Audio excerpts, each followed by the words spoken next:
நீங்க வந்து சேர்ந்து இருக்கிற கிரகம், பார்வைப்படக்கூடிய கிரகம். இது 2மே வந்து வேலை செய்யும் அப்படின்னு இருக்கீங்க. நம்மளுடைய ராசி கட்டத்துல 12 ராசிகள் இருக்கு. இப்ப சனிங்கிறவர் மீன ராசியில வக்ரம் ஆயிட்டுருக்காரு இல்லையா? ஸோ முதல்ல நம்ம மேஷ ராசியிலிருந்து போகலாம். மேஷ ராசிக்கு இந்த 4 மாத காலங்கள், நீங்க குறிப்பிட்ட தேதி, அந்த 4 மாத காலங்களுக்கு எப்படி இருக்க போகுது? இப்ப மேஷ ராசி அப்படின்னு எடுத்துட்டோம்னா, அது வந்து உங்களுக்கு ஒரு செவ்வாயோட வீடா இருக்கு. காலபுருஷன் தத்துவத்துல பார்த்தா முதல் வீடா இருக்கு. அப்ப எப்பயுமே நம்ம ஒரு ஜோதிடம் அப்படின்னு சொல்லி பார்க்கும்போது, நம்ம பிறந்த கால ஜாதகத்தையும், பிளஸ் நிகழ்காலம் அப்படின்னு சொல்ற கோச்சார ஜாதகத்தையும், பிளஸ் காலபுருஷ தத்துவம் அப்படின்ற அந்த விஷயத்தையும் 3யுமே கம்பைன் பண்ணி தான் நமக்கு நடக்குமே தவிர, நம்ப ஜோதிடம் அப்படின்னு சொல்றது நம்ம உடையும் ஜாதகத்தை மட்டும் வச்சு நடக்கும் பலன் அப்படின்றது கிடையவே கிடையாது. இது இந்த 3மே சேர்ந்தாதான் ஒரு பலன். பிறந்த கால ஜோதிடம், பிறந்த கால கட்டம். அதே மாதிரி பார்த்தீங்கன்னா, இப்போ நிகழ்கால கட்டம் கோச்சாரம். அதே மாதிரி காலபுருஷ தத்துவம் அப்படின்றது அந்த 5 எலிமெண்ட்ஸ் காமனா எல்லாருக்குமே இருக்கிறது. இப்ப அந்த பஞ்சபூத தத்துவம் இல்லாம எந்த உயிருமே இயங்க முடியாது. அப்ப இது 3ம் சேர்ந்து தான் வந்து நமக்கு ஒரு பலன குடுக்குது அப்படின்ற மாதிரி தான் நம்ம இத எடுத்துக்கணும். அப்ப மேஷ ராசி அப்படின்னு பார்க்கும்போது செவ்வாய் இதோட அதிபதியா வராரு. அதுக்கு குடுத்திருக்கிற சின்னம் பார்த்தீங்கன்னா ஆடு. அதுல பார்த்தீங்கன்னா அஸ்வினி, பரணி, கிருத்திகை 3 நட்சத்திரங்கள் இருக்கு. இப்போ அஸ்வினின்றது கேது நட்சத்திரம். இது பரணி அப்படின்றது வந்து சுக்கிரன் நட்சத்திரம். இது சூரிய நட்சத்திரம், கிருத்திகை. இந்த 3 நட்சத்திரங்களுமே இருக்கு. அப்போ 12ஆம் இடம் அப்படின்னு சொல்றது நார்மலாவே நம்ம விரயஸ்தானம் அப்படின்னு சொல்றோம். ஜோதிடத்துல 12ஆம் இடம் அப்படின்றது விரயஸ்தானம். அப்ப இது எப்படி விரயம்? இது சுப விரயமா, அசுப விரயமா? இது 2 இருக்கு. விரயம் அப்படின்னா 2த்தையுமே தான் குறிக்குது. இது வந்து குரு வீட்ல இருக்கு. குரு அப்படின்றவர் சுபகுரு. அப்போ அதிகமான சுப விரயத்தை தான் கொடுக்க போதே தவிர, உங்களுக்கு நெகட்டிவான விரயத்தை அதிகமா குடுக்காது. ஏன் அப்படின்னு கேட்டீங்கன்னா, காலபுருஷனுக்கு 11ஆம் இடம் சனி பகவான். அப்போ காலபுருஷனுக்கு 11 அப்படின்னு சொன்னா, மேஷ ராசிக்கு 11ஆம் இடம் சனி பகவான். அப்ப அவரு லாபஸ்தானத்துக்கு அதிபதி அவரே தான் வராரு. அவரே காசையும் குடுத்து, அவரே செலவழிக்கவும் வைக்க போறாரு. இதுதான். அப்ப என்ன மாதிரியான இஷ்யூஸ் வரும்? இப்ப பிறந்த காலத்துல சனி பகவான் வக்ரமா இருக்காரு அப்படின்னு சொன்னா, இந்த காலகட்டம் சுப நிகழ்ச்சிகள் அதிகமா அவங்களுக்கு நடக்கிறதுக்கு வாய்ப்பு இருக்கு. அப்ப அவங்க சந்தோஷத்துக்காக செலவு பண்ண போறாங்க. ஒரு 80ஆம் கல்யாணம் பண்றாங்க, 70ஆம் கல்யாணம் பண்றாங்க, 60ஆம் இது எல்லாமே வந்து மக்கள் கூடுறது. சனினாவே கூட்டம். சுப நிகழ்ச்சி, கூட்டம் கூடக்கூடிய ஒரு நிகழ்ச்சியா நம்ம பண்றதுக்கான வாய்ப்பு அந்த வாய்ப்பு. ஏன்னா அவங்களுக்கு பிறந்த காலத்துல சனி பகவான் ரெட்ரோல இருக்காரு. அதனால இப்ப ரெட்ரோல இல்ல நார்மலா இருந்தாங்க அப்படின்னு சொன்னா, பாதி வந்து சுப விரயம், பாதி அசுப விரயம். அந்த மாதிரி இருக்கிறதுக்கு வாய்ப்பு இருக்கு. இது மாதிரின்னா, இப்ப சந்தோஷத்துக்காக நம்ம செலவு பண்ணிக்கிறோம். அப்போ அப்புறம் நம்ம சம்பாதிச்சுக்கலாம். நமக்காக தான் நம்ம செலவு பண்ணணும். ஒரு சந்தோஷமா செலவு பண்றது அப்படின்றது. ஏன்னா, அது குருவோட வீடா இருக்கு. அதுவும் இல்லாம அதுல உத்திரட்டாதி நட்சத்திரம் இருக்கு. சனியோட ஆமா. நட்சத்திரம். எந்த ஒரு கிரகமுமே அவங்களோட நட்சத்திரம் இருக்கிற வீட்டுக்கு அதிகமான பலனை தரும். ஓகே. எப்படின்னா, அது சொந்த வீடுன்ற மாதிரி. இப்ப ஒரு அப்பாவுக்கு 3 பிள்ளைங்க அப்படின்னு சொன்னா, நல்லவங்களும், கெட்டவங்களும் 3 பிள்ளைங்க தான் சொத்து எழுதி வைப்பாரு. ஆமா. அப்ப அந்த 3 நட்சத்திரங்களுமே அங்க இருக்கு. அப்ப இவரோட பார்ட் அப்படின்றது அந்த வீட்ல இருக்கு அவருக்கு. அப்ப அதனால அந்த நட்சத்திரம் அதிகமான நல்ல பலன்களை தருவதற்கு வக்ரம் பெற்ற சனி பகவான் இந்த பீரியட் அப்படின்றது நல்ல பலன்களை தருவார். அவர் வந்து 3ஆம் பார்வை. இப்போ ரெட்ரோல பார்க்குறாங்க பார்வை அப்படின்னு நம்ம சொல்றோம். இப்ப இந்த வீட்ல இருந்து கும்ப வீட்டுக்கு போயிட்டாருன்னு வச்சுக்கோங்க. அது வந்து உங்களுக்கு வக்ரகதி பின்னோக்கி போயிருக்காரு. இப்ப இதுவுமே வக்ரகதி தான் பின்னோக்கி போயிருக்காங்க. ஆனா ஒரே வீட்ல தான் இருக்காங்க. வேற வீட்டுக்கு போகல. இப்ப வேற வீட்டுக்கு போயிருந்தாங்கன்னா, அவங்களுக்கு 2 பார்வை இருக்கும். எப்படி அப்படின்னு பார்த்தீங்கன்னா, இதுல பாதி பார்வை இருக்கும், அதுல பாதி பார்வை இருக்கும். அப்போ முழு பார்வை பார்க்கும்போது உங்களுக்கு அதிகமான கெடு பலன் நடக்கும்.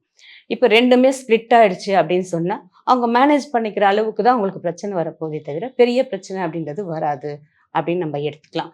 இப்ப இதுல பார்த்தோம் அப்படின்னு சொன்னீங்கன்னா, 3ஆம் பார்வை அப்படின்னு சொல்லி பார்க்கும்போது, 2ஆம் இடம் அப்படின்ற குடும்பஸ்தானத்த பார்க்கும். அப்ப ரிஷப ராசிய பார்க்குது. 3ஆம் பார்வையா. அதே மாதிரி பார்த்தீங்கன்னா, 7ஆம் பார்வையா உங்களுக்கு வந்து புதனோட வீடு கன்னி ராசிய பார்க்குது. அப்ப 10ஆம் பார்வையா தனுசு வீட்ட பார்க்குது. இப்போ இந்த இந்த இந்த வீட்லலாம் இந்த மாதிரி சனி வக்ரம் பெற்று இருந்தான்னா, இவங்களுக்கெல்லாம் ஒரு நல்ல காலம். சரி, இவங்களுக்கு வக்ரமே இல்ல. நார்மலா தான் இருக்காங்க. இப்ப இவங்களுக்கு என்ன பண்ணலாம் அப்படின்னு சொல்லி இவங்களுக்கு என்ன மாதிரி பலன தரும் அப்படின்னு சொல்லி பார்த்தீங்கன்னா, அது 2ஆம் வீடு அப்படின்னு சொல்லும்போது, குடும்பத்தில நெறைய குழப்பங்களை குடுக்கும். இது எதனால குழப்பம் வரும்னா, வாயினால, பேசுறதுனால. ஏன்னா 2ஆம் இடம் தான் பேச்சு. அதே மாதிரி அதிகமான உணவு சாப்பிடுவாங்க. சனின்னா சாப்பிடுறது அதிகம். இங்க எப்பயுமே பார்த்தீங்கன்னா, ஹார்ட் ஒர்க் பண்றவங்க அதிகமா சாப்பிடுவாங்க. ஸ்மார்ட் ஒர்க் பண்றவங்க கம்மியா சாப்பிடுவாங்க. அதுவும் ரைஸ் ஐட்டம் அதிகமா எடுத்துக்கிறவங்கலாம் இந்த சனி பகவான் வந்து இந்த மாதிரி நல்லா இருக்கிறவங்க தான். நல்லா இருக்கவங்க மீன்ஸ் கொஞ்சம் ஹார்ட் ஒர்க் பண்றவங்க. அவங்க தான் பார்த்தீங்கன்னா, இந்த பிரியாணிக்கு ஆசைப்படுறவங்க, வெறும் ரைஸ் ஐட்டம் 3 நேரமும் ரைஸ் ஐட்டமே சாப்பிடுறவங்க. இந்த மாதிரி எல்லாம் பார்த்தீங்கன்னா, இப்ப ஹார்ட் ஒர்க் பண்றவங்க தான் அரிசிக்கு ரொம்ப இம்பார்ட்டன்ட் குடுத்து, அப்பதான் அவங்களுக்கு வயிறு நெறையும். வயிறு நிறைஞ்சு தான் உங்களுக்கு வேலை செய்ய முடியும். கண்டிப்பா. அப்ப அது சாப்பிடுறதுனால நோய் வரும். இப்ப ஜனன கால ஜாதகத்துல மேஷத்திலேயே சனி இருக்கு ஒருத்தருக்கு. அப்படிங்கும்போது அவங்களுக்கு எப்படி வந்து இருக்கும்? ஏன்னா, அங்க சனி நீச்சம் இல்லையா? மேஷத்துல சனி நீச்சம். இப்ப அவங்களுக்கு எப்படி இருக்கும்? அடுத்த அந்த ஒரு 4 மாத காலங்கள் இந்த வக்கர பயிற்சியில எப்படி இருக்கும்? இதுல குறிப்பா நம்ம இன்னும் நேயர்களுக்கு தொகுத்து சொல்லணும்னா, குழந்தைகள், வேலைக்கு போற ஆண், பெண்கள், முதியோர்கள் இப்படி எடுத்தோம்னா என்ன மாதிரி அவங்களுக்கு இருக்க போகுது? இப்ப உங்களுக்கு மேஷ ராசியிலேயே சனி பகவான் இருக்காரு அப்படின்னு சொன்னா, இப்ப அவர் 12 விரயத்துல இருக்காரு. ஆனா, அவங்களுக்கு என்ன மாதிரி ஹெல்த் இஷ்யூஸ் வரும்? ஹெல்த் இஷ்யூஸ் ஏன்னா 12ன்றது நம்ம விரயம்னு சொல்றோம். அப்ப நீங்க இந்த இடத்துல வந்து நீச்ச சனின்னு சொல்றோம்.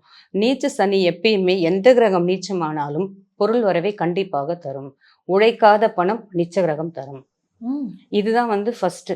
இப்ப பாருங்க, எவ்வளோ பேர் டாக்டர்ஸ் இருக்காங்கன்னு பாருங்க. நான் செவ்வாய் வீட்லலாம் வந்து பார்த்தீங்க அப்படின்னு சொன்னா, செவ்வாய் நல்லா இருந்தாங்க அவங்க ஜாதகத்துல அப்படின்னா, கண்டிப்பா சூரியன், செவ்வாய் நல்லா இருந்தா அவங்க டாக்டர்.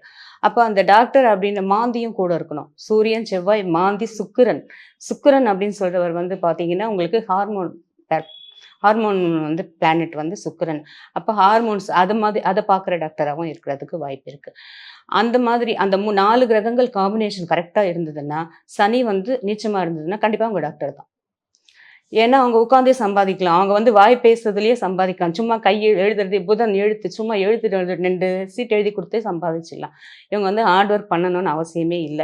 ஆனா, இவங்களுக்கு நோய் அப்படின்றது மட்டும் கண்டிப்பா இருக்கும். டாக்டர் தான் அவங்க. அவங்க எல்லாமே செய்வாங்க. நமக்கு டாக்டர் எனக்கு எல்லாமே தெரியும். நான் எல்லாமே பண்ணிக்குவேன்ற தைரியம் அவங்களுக்கு இருக்கும். ஏன்னா, அது செவ்வாய் வீடா இருக்கு. செவ்வாய் அப்படின்னாவே அசால்ட்டா இருக்கிறது. ஒரு எதுனாலும் பார்த்துக்கலாம் அப்படின்ற அந்த வருது தன்னம்பிக்கை, தைரியம் இது எல்லாமே அந்த வீடு குடுக்கும். அப்ப அந்த வீட்ல நீங்க வந்து சனி வீட்ல வந்து செவ்வாய் உச்சமடையிற வீடு. அதனால இந்த வீட்ல வந்து சனி நீச்சமடையிற வீடு. அப்போ இங்க வந்து இருக்கும்போது சனியால எதுவுமே பண்ண முடியாது. சம்பாதிச்சு குடுக்குறது ஏன்னா அவர் ஜீவனக்காரகன். எங்க நீச்சமா இருக்கார். அவருக்கு அடிமையா இருந்து நல்லா சம்பாதிச்சு குடுப்பாரு. அப்படின்ற மாதிரி தான் இருக்கு. இதுவே பிறந்த காலத்துல வக்கரமா இருந்துச்சு அப்படின்னா, நல்லா சம்பாதிச்சு குடுப்பாங்க. இதுவே இல்ல நார்மலா இருக்காங்க அப்படின்னா, இவங்க ஹெல்த்துக்காக செலவு பண்ண போறாங்க. ஓகே. அதே மாதிரி படிக்கிற பிள்ளைகள் அப்படின்னு சொல்லிட்டு நம்ம ஸ்டூடண்ட்ஸ் அப்படின்னு சொல்லிட்டு எடுத்துக்கிறோம். ஸ்டூடண்ட்ஸ் அப்படின்னு சொன்னா, இவங்க வந்து அதிகமான எஃபர்ட் போடாமயே மார்க்ஸ் வந்துரும் இவங்களுக்கு. அப்படி இல்ல அப்படின்னு சொன்னா, கண்டிப்பா மறதித்தனம், மந்தத்தனம், மறதித்தனம் இது எல்லாமே ஏன்னா நம்ம வெறும் சனி பகவான மட்டும் வச்சு பலன் சொல்ல முடியாது. அது வாங்கின சாரம் இருக்கு, அத பார்த்த கிரகங்கள் இருக்கு. இப்ப நம்ம சொல்றது எல்லாமே பொது பலன்கள் தான். அப்ப அந்த மாதிரி பார்க்கும்போது பார்த்தீங்கன்னா, பிள்ளைங்கள் அப்படின்னு சொல்லிட்டு பார்க்கும்போது, நீச்சமான சனியா இருந்தாலும் கூட, அவங்களுக்கு தேவையான எல்லாமே கிடைச்சிடும். எதுக்காகவும் வந்து அவங்க கவலைப்பட போறதில்ல. ஆனா, அவங்களுக்குமே ஹெல்த் இஷ்யூஸ் ஏன்னா 12 அப்படின்னு சொன்னாவே, கண்டிப்பா ஒரு மருத்துவ செலவு அப்படின்றது அங்க இருக்கு. அதனால பெருசா இல்லனாலும், சின்னதா ஒரு மருத்துவ செலவு செய்ய வேண்டிய காலமா தான் இருக்கும். ஓகே. இதே வந்து வயதானவர்கள் இருக்காங்க அப்படின்னு. வயதானவர்கள் அப்படின்னு சொல்லி பார்க்கும்போது, நீங்க மேஷ ராசி அப்படின்னா நம்ம லக்னத்தையும் எடுத்துக்கலாம், ராசியும் எடுத்துக்கலாம். அப்போ அப்ப 7 சனி காலம்னு நம்ம எடுத்துக்க முடியும். நீங்க அங்க சந்திரன் அங்க இருந்தாரு அப்படின்னு சொன்னா, அந்த மாதிரி எடுத்துக்கும்போது, வயதானவர்களுக்கு கர்மா செய்யக்கூடிய இறப்பு காலமா இருக்கு. ஓகே.